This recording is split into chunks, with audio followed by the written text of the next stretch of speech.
Hi, everyone. How are you today? Thank you all for coming out for Royal Pains. As Emily said earlier, this was the show that opened the first night of the festival, so it's so great to have them back here for the farewell season, as sad as that is to say. The casting executive producers are going to come out, and we're going to have a fun conversation, so get your fan questions ready in a little bit. I'm going to introduce them right now. First off, we have executive producer Michael Rauch.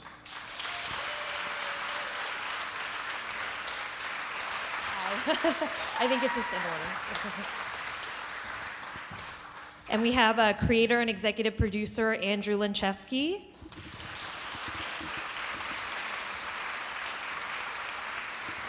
Ben Shenkman as Jeremiah Sakani.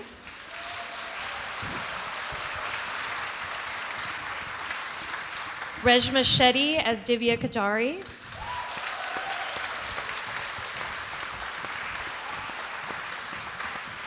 Brooke D'Orsay as Paige Collins.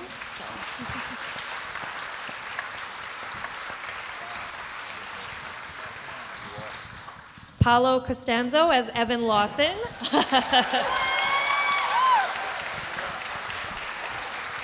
Mark Feuerstein as Henry Winkler as Eddie R. Lawson.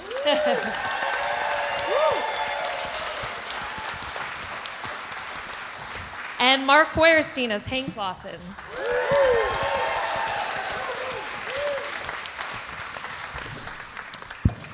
Hey, perfect. Hi, guys. Chairs are so comfortable. So first off, I gotta say, a little disappointed there was no rapping in the musical episode.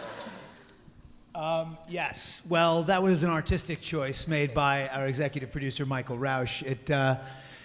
It just wouldn't have fit in this homage to the classical musical movie. But I feel like, many of the fans, I'm sure, have seen Mark's very wonderful MC skills. Is there a little taste that you can give us today? I've put together a little medley for all of you people of a couple of raps, the season one and then another one, and it goes something like, what happened was, just a short little story about my rapping career on Royal Pains. There were so many medical terms, season one, strung together that I felt it imperative that I just rap them. So here's a little ditty. Glossopharyngeal nerve is intact, no masses in the neck or thyroid. Lungs, heart, abdomen are normal. Repeat the words, ball flag tree. Ball flag tree. We're going back to the beach, y'all. In the Hamptons where life is so sweet, y'all. So crawl out your beehive, the moment's arrived, and I'll hit my reverse dive into season 5. Woo! Thank you. Thank you. I had to ask for that before the end. We had to do that. I'm so glad you did. Michael and Andrew, I know that this musical episode is something that you've been talking about for a long time. I'm wondering what it was like to kind of finally put it together, put it to a script, and figure this all out, especially the original music. That was really great. I'll reiterate what was said at the beginning by Mark. This was fully Michael's brainchild. He's been talking about it since, I think, the show, before the show even existed. He was imagining this episode, and he did an amazing job bringing it together. It was by far for me at least, the hardest episode we've ever done, and at the same time, the most enjoyable and most satisfying. And, we begged from season 1, and the network said no. And then we asked again in season 2, and they said no. And then by the time it was season 8, we realized we shouldn't ask. So we just did it. And we hired Tom Kitt, who had won a Pulitzer Prize, and a Tony. He did Next to Normal and If Then, and he wrote this incredible music. And it was just one of those situations where we started looking at our cast and realizing, we always knew that because we shoot in New York, we have access to all these Broadway stars that, like Cheyenne Jackson, and Laura Benanti, and Patty Murin, who did guest stars on it. And it was always in Christine Ebersol in the back of our minds that we could bring these people in to do a musical. And then we kind of overlooked the obvious, which is that our core ensemble, these people up here, are all incredible singers and dancers and performers. And we asked each of them a little bit shyly, we're going to do a musical, are you okay doing it? And every one of them was like, I'm in. And they were so incredible every day and every song, and it really and our department heads also, it just raised everyone's game, and it just was unending fun.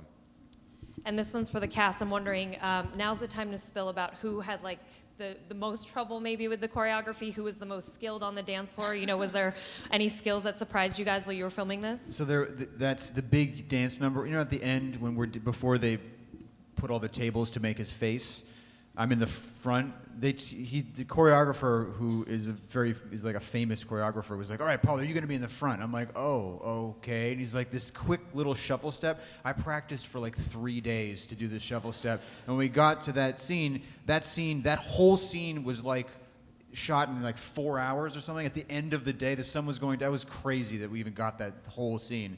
But the second the camera started rolling, I completely threw all the choreography out. I just started kicking like a madman. And luckily they cut around enough to not show it. But yeah, that's my story. Thanks a lot. No, and Paulo and I would rehearse our number, I'm done, every free moment we had from set. We would just run to the guest house and go through our choreography, and we had to learn the song, and it took a lot of time, and we were terrified about it. We still do it, even though the show's done. We're done, and yet we're still talking about the show. And you know, knowing that this was the final season of the show, Andrew, I'm wondering, you know, what was on your bucket list for the final season? What were some things that you put in that you really wanted to see before the end? Well, first, we should acknowledge the incredibly rare opportunity that the network and studio gave us by giving us advance notice that we were going to get not one but two final seasons to wrap up our storytelling. And the show for us has always been about two things, fundamentally, family and second chances. And it really felt like by the end of season 6, this unlikely family had formed beautifully, but each character still had room to grow in terms of fulfilling their respective second chances in life. So the last 2 seasons were really for us about mapping out how are we going to get each character to where we think the audience wants them to be, to where we think they deserve to be. We weren't looking for closure. We were really just looking for a sense of completeness, and we're so happy that we were given the chance to do it. We're satisfied by it. We think the cast is, and hopefully the audience is too. And you also just had your 100th episode on Wednesday, so congrats on that. Obviously, yeah. And we saw the return of Jill Casey. I'm wondering what it was like for you all to kind of see her again, and I loved the dynamic between your character and her. You seemed to just kind of step into it so easily once again. I love Jill Flint as a human being and as an actress, and it was sad that she went off on her own. We're so thrilled for her to be on Night Shift. It's a big hit for NBC, and yet we were so happy to have her back. And she was in the last episode that was on the air, and it was just so great to have her. But you also mentioned that we hit 100, and I don't want to let that pass without just acknowledging how grateful we all were to go that far. Several of us on the show, both executive producers and actors, have been on other shows, and there's no better place to talk about that than at the ATX Festival, where you chart all the failures and successes. But we've had the experience of being on a show for a season and a half, half a season, 3 episodes on and out. And so to hit 100 episodes was such a milestone, and we had been appreciative every day to go to this set of good people who are good at what they do and love doing it, and it really was like a family. And so we don't take that milestone lightly. It was a great achievement, and we're very grateful that we hit it. I did the math. We shot 104 in total, which is 74.5 hours. I had some time to really think about this, which boils down to if you watch Royal Pains for 12 hours a day, you'd have to watch it for 4 full days, and then an extra 2.5 hours. And we Start your binges now. Which is what we're about to do right now, That's everybody. right. Get Enjoy. comfortable. And we'll be Roll the watching clip. you watch it. It seemed to hint at the end that Jill might be back. You were looking at that car kind of longingly at the end Kate, of the I episode. can't tell you things. This is my This job. is spoiler alert. She was back for episode 4, and we said goodbye. So I don't know if who knows? She's on the night Anything could shift happen. now. Let's just get over it. On the night shift. Now, Henry, this was such a great episode. I love that scene between your two characters. That was really wonderful. I'm wondering if you can kind of go back to the beginning of when you were first approached about this role for season 2. Obviously, in season 1, we knew of the loss in father and how he had kind of, skipped town when their mom was sick and things like that. I mean, that's not the easiest role to step into, so. It was amazing. Stacy, my wife, who is in the back, we were fans of the show. We watched the show. And we love television. And then I got a call to meet with Michael and Mr. Lenchewski and Andrew, and we went to a restaurant in my neighborhood, and we had breakfast. And I had pancakes. And we were talking about it, and I was telling them all about the details of the show and how much I love the show. And while I was doing that, I poured the syrup on my pancakes. Except when I looked down, it was the cream for my coffee. And I said, no, they're buttermilk pancakes. This enhances the taste. So that was my start. And then I Did you eat them? Did you actually eat some of them? Oh, I ate them with gusto. I wasn't going to let them know that I had just peed my pants. And then I got to be on the set, and I didn't get to be there just for an episode. I got to be there for a season, and then I got to be there for 7, because I did miss the first one. And I have to say that some of my favorite scenes that I've ever done, I've done with this cast. I have done with these two men, my sons. I went from not being a dad, being guilty, wanting to sell them down the river for my own good, to the last thing I say, which is I will never take them for granted, and I will never take their wonderful friendship on that set for granted. Oh.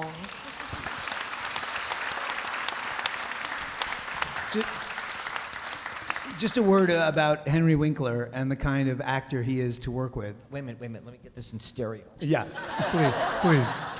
I remember maybe season 2 or season 3, we had a scene together where I had a line, he said, "Can you ever trust me again?" His line was, "Can you trust me again?" And I was very upset with him. This was in the wake of his abandoning us as children. We hadn't seen him in a long time. And I had this reaction to, "Can you trust me again?" And I said no. And we did it a few times, and we had perfectly usable takes. But on the last take, Henry just decided to go completely off script. It was on my coverage, meaning the camera was on me over his shoulder. He got nothing out of, giving it that extra oomph. But when we came to that line, he just turned to me and he said, "I love you." And it just elicited this reaction that I couldn't have predicted, planned, against all my intentions to plan everything I do. And it was just a great moment, and it was all because of a generous actor who's willing to do what it takes to get whatever he can out of his scene partner. I have one more. When we first met, we were shooting a scene outside. We were on a picnic table. Many different extras. Many different extras. There were so many extras, Henry. And there was this little girl. So, Henry, you were sitting here, I was sitting here, and we were about to shoot, and I didn't know you very well, and you were like, "Stop, everyone stop." And everyone stopped, and you said, to this little girl, you said, "Move to your right, please." And I was like, what the fuck is happening? I thought it was like an eyeline thing. I was like, holy shit. And we stopped, and I'm like, so was that like, why did you think? And you just very plainly said, well, she wouldn't be on camera if she was over to the right. And she was excited to be here. And I was like, that's pretty fucking cool.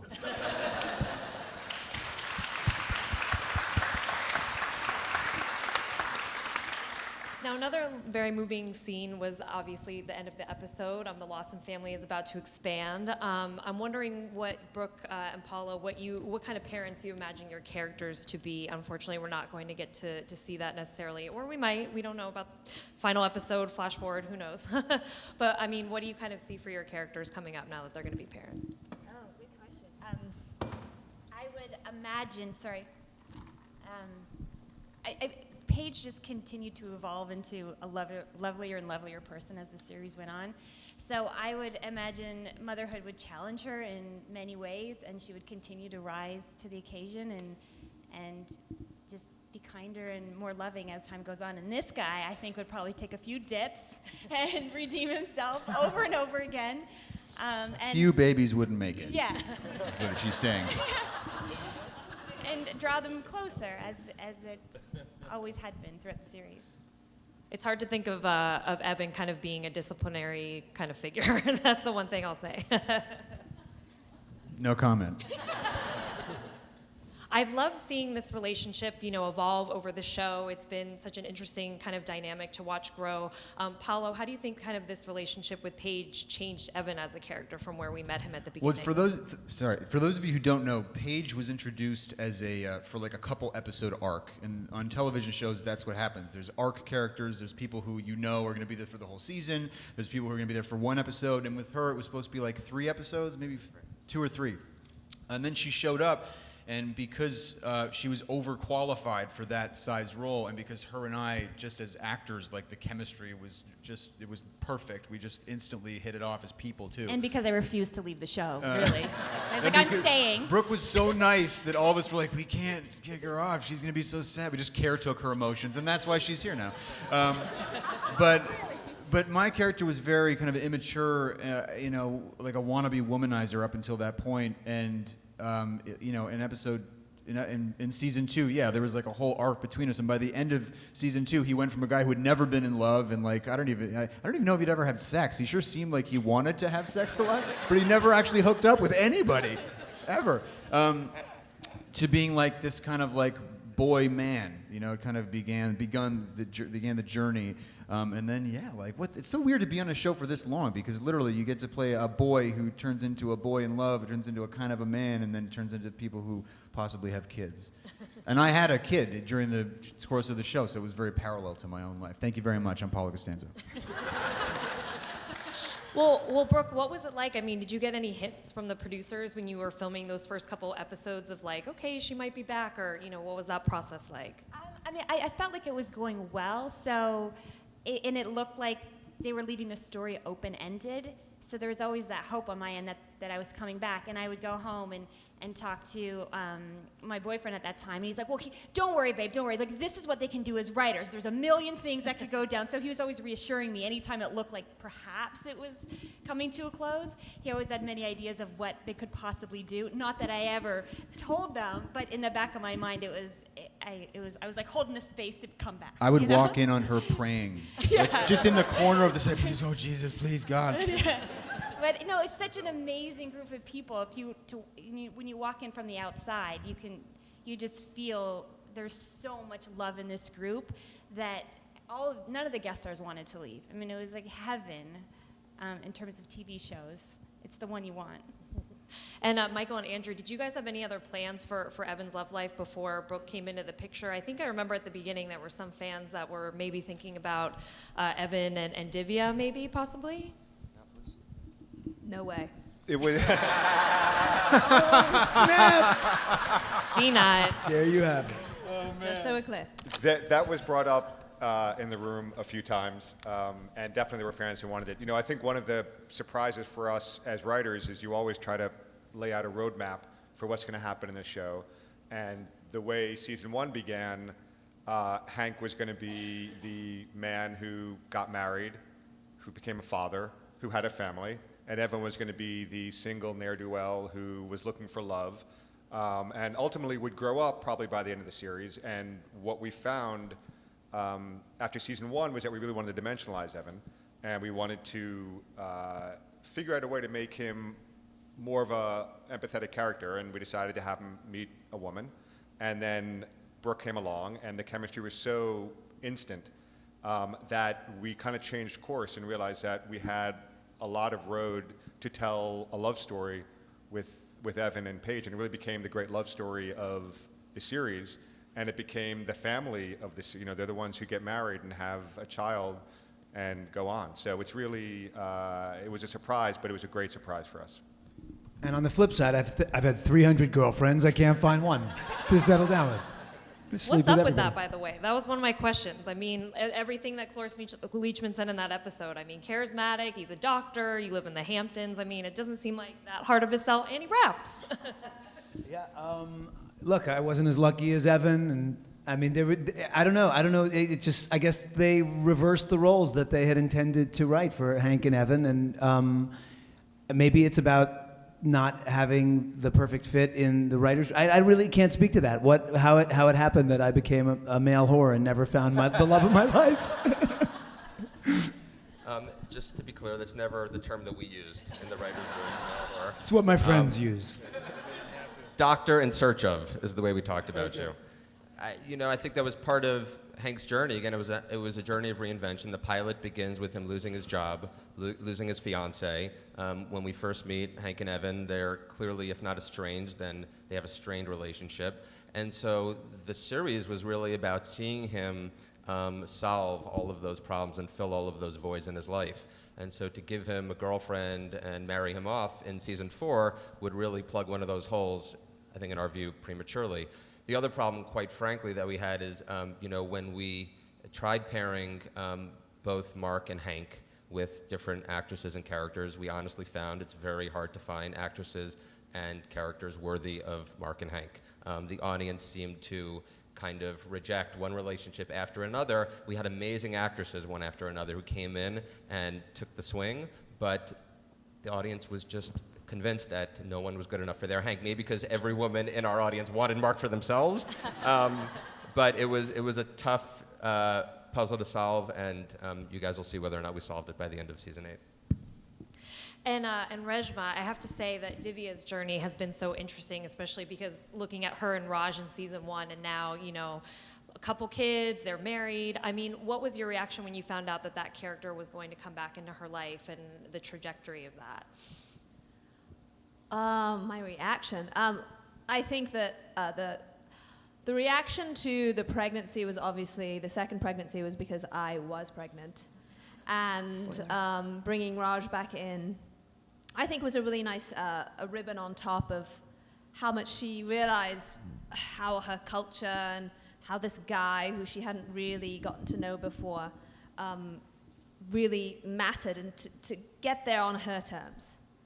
And as a character, obviously, I mean, I just want to say, I watched that musical episode, and I was so proud of everybody on this stage. It's the first time I've seen it, and I was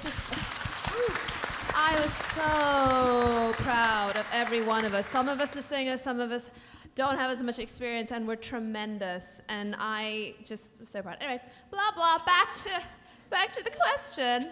No, absolutely, her character has, the art from the beginning. I watched the pilot episode, I think, a few weeks ago, and it's so interesting to see who as people we were in that episode and how much we've changed.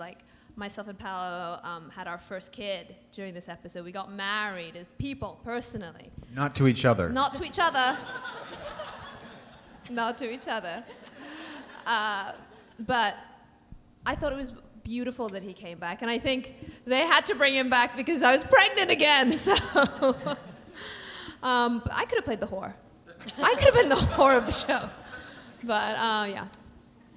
And one of the things no one should say the word whore at a Royal Pains event. We're Can we just spicing it stop up. It's that? the last day. It's really the wrong venue for the word whore. And I have one last question, but we're going to start taking audience questions in a minute, so if you guys want to start lining up.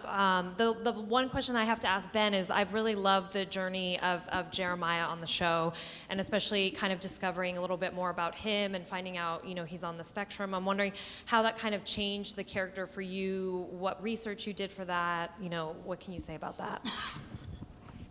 I think although we didn't say the character was on the spectrum, it was part of the design of the character from the beginning. But what wasn't, I think, was that he would be a permanent part of the show. That just kind of evolved in the wonderful kind of organic way that can sometimes happen on television, where once he was thrown in with the other character because of where they were in the story, it was just clear that there would be room for there to be more of him.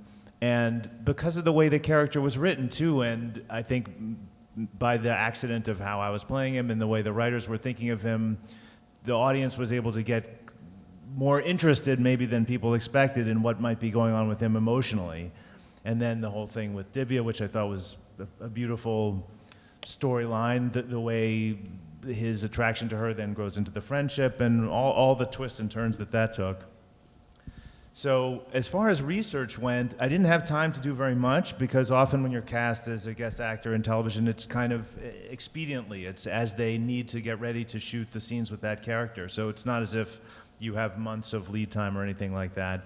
I took a little bit of, initially I did a little bit of looking at people with Asperger's syndrome, which most people know is on the higher functioning end of the autism spectrum.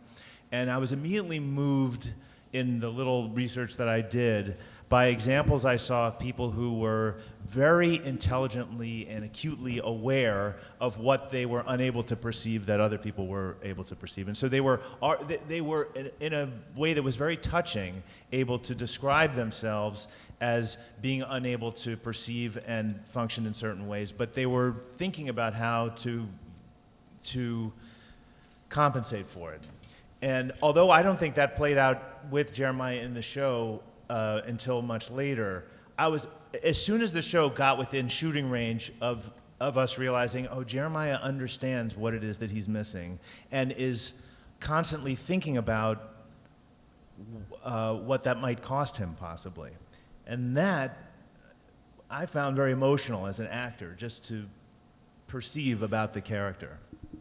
And then it was just off to the races, because once that was there, I felt like you could go anywhere with that character. And of course it's funny and it's endearing, but then that just lays the perfect groundwork for you to get in closer. And that, the writers played that out the writers played that out to a degree that's beyond any experience I've had playing any kind of character in any kind of show. To be in the sort of long game of television with a character like that has been like one of the happiest things for me ever. So thank you, guys. You're so smart. I don't understand what you're saying. Do we have some fan questions? Hi, guys. That was a wonderful episode. Thank you, and thank you for being back.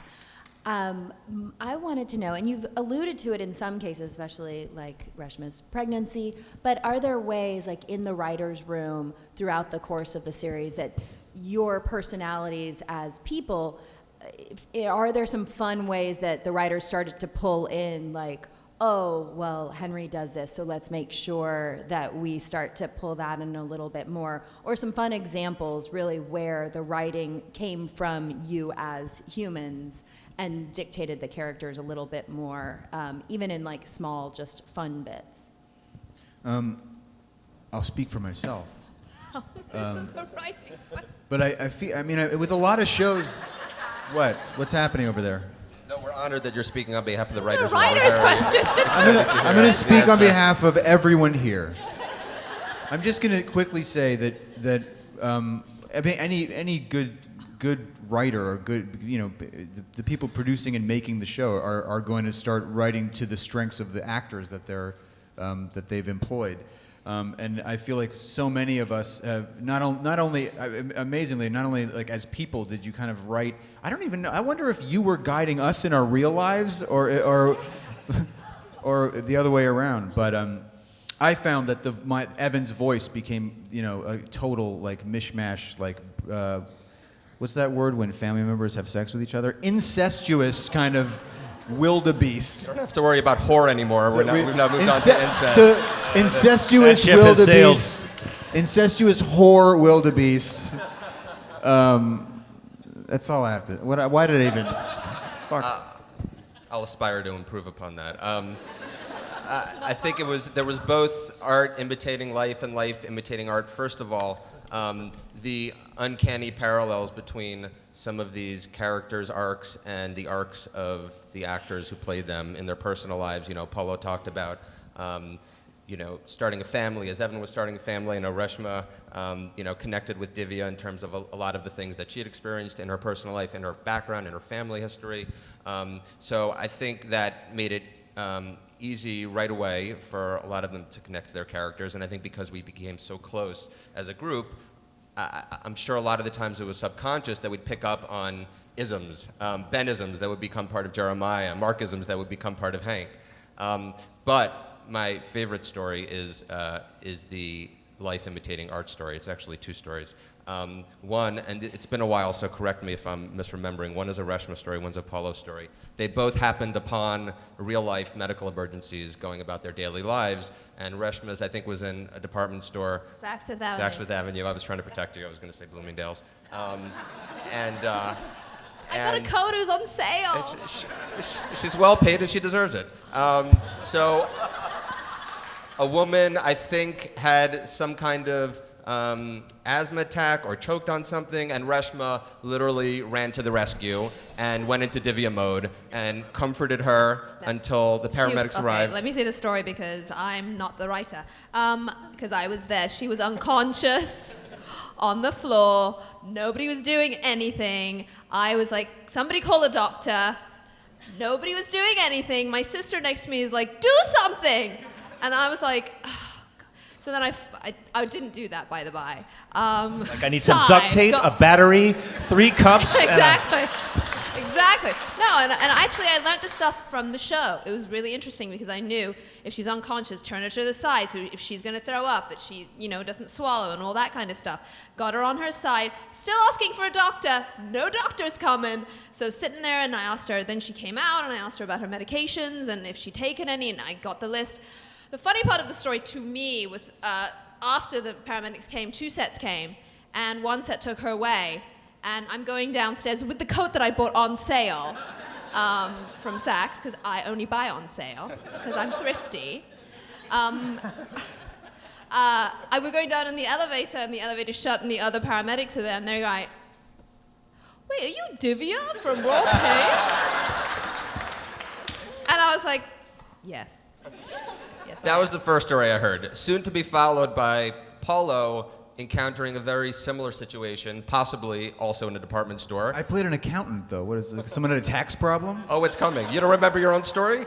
Someone, I think, also collapsed, and Paulo immediately ran up and he said, I'm not a doctor, but I play one's brother on TV. Can I help?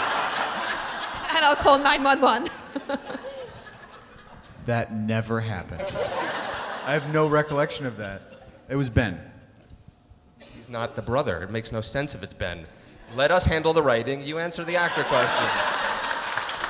It was great. It was really great. All right, next question. Hi, if you could play any character that's not your own, who would you play? On the show. On the show, yeah, sorry. Paige. Divya. Jeremiah. Well, we gotta pick the ones who are left, right? Like, Mark, Kang. Actually, Boris. Boris. Good one. What about Miss Newberg? Oh, she's fun. Mark, you should be Miss Newberg.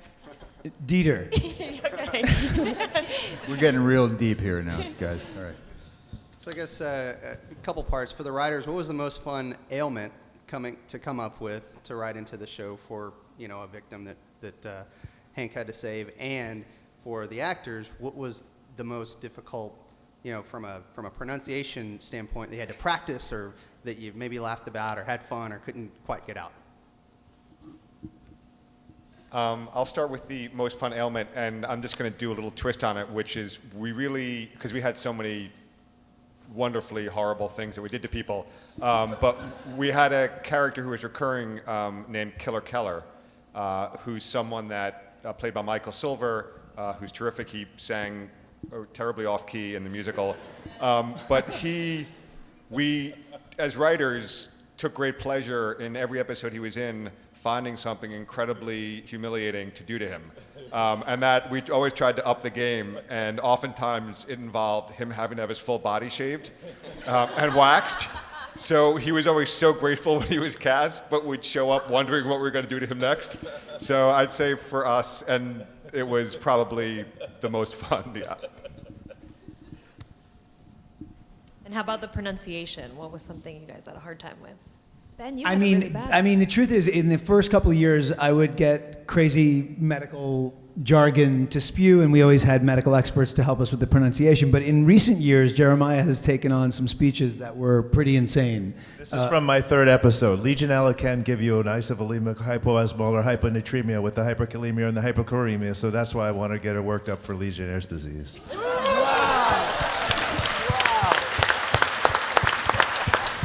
God. I thought glossopharyngeal was good. It's amazing. And by the way, I could not get that out of my mouth when we shot it. It had to be written on a card, which was not my proudest moment. But of course, once it's been written on a card, it's stuck in my head until I die. I'm Harold Benton, Austin author and songwriter, and I wanted to ask Michael, well, first of all, it was a great episode, beautifully written, but what I really thought was effective was the black and white number at the end.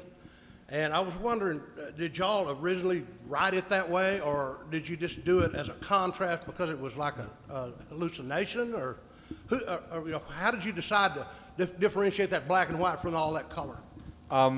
It's a great question, Harold. And really, the idea for the musical, for me, came from, I was raised by a father who was a middle-class Jew in the Bronx, and he would play hooky and go into Manhattan to Radio City Music Hall to watch old musicals. So he was raised watching Fred Astaire movies. Fred Astaire was his idol. And then when I was born, and I was about 4 or 5, he wanted to go see all those movies again in second-run theaters, and my mom said no way, and my sister's old enough, she said no thanks. So he would drag me, and I was too young to say no. So we went and saw those movies as a kid, and it was always, there was a glamour to it, and a beauty to it, and a sense of fantasy, of elegance that I always loved. And part of why I wanted to do a musical for this show was to have a number that we could do on a set that looked like an RKO set, in black and white with these incredible gowns and black tie, and have an orchestra where there's a conductor who's conducting and turns to the camera and smiles, the way that happened in every one of those movies. And Ray Kluge, who designed the set, and Caroline Duncan, who designed the wardrobe, and Francesca and Anita, who did the hair and makeup. It just, we all came onto the set that day, and we were blown away by the beauty of the set, the beauty of the actors, the beauty of the wardrobe. You know, we had Joshua Bell, we had Tom Kitt. It was just this incredibly magical day. And that to me was the most important number to get in the musical. And that conductor was Tom Kitt in real life. That was actually him. Thank you. That was very effective. Thank you. I think this might have to be our last question, so. Oh. Hey guys, love the show. Okay, so with the final season wrapping up, I was just wondering what one memory pops into your head from the first episode, from the pilot.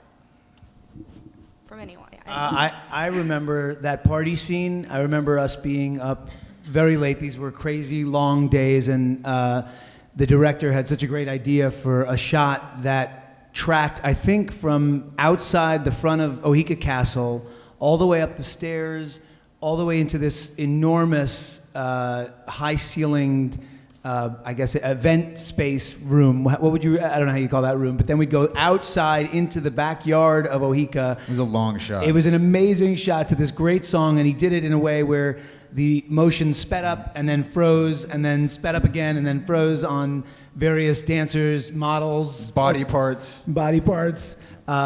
And that was an amazing, amazing shot and amazing scene. Me too, same memory. This is where God would party. Yes. I remember the first shot that I had. I was a musical theater person, right? And I'd done a few like little small things, but this is like my big start. And I had to do a walk and talk with Mark Feuerstein and Christina Ebersol. And I'm walking and talking in heels, which I do not do well in, down a street, and I had to like, I was doing something, wearing glasses. I remember that I don't wear glasses, so everything was just odd to me and very scary. And I remember that distinctly. You were great. Thanks, Paulo. But sorry, go. No, I was going to say I wasn't there in the first year, but I wanted to say thank you for all of the memories that I have for being part of this incredible family of Royal Pains. Yeah. I want to just second that motion because I remember feeling when we were shooting the pilot, driving around in that beat-up green Saab by the beaches of Long Island, this is too good to be true. I really felt that way, and I just fantasized and dreamed that it would somehow magically continue.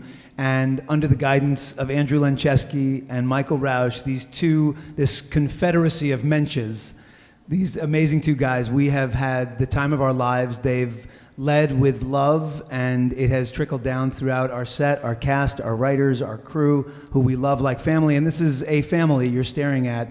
We've been together for 8 years. It has been the ride of our lives. We are so grateful. We pinched ourselves every day coming to set, and this is just a victory lap to sit here in front of you and talk about the amazing experience we had. Well, I think that's the perfect note to end it on. Thank you to the cast and the executive producers for coming out. Thank you to everyone for coming out today. Thank you. Royal Pains airs Thank you, guys. Wednesdays at 10.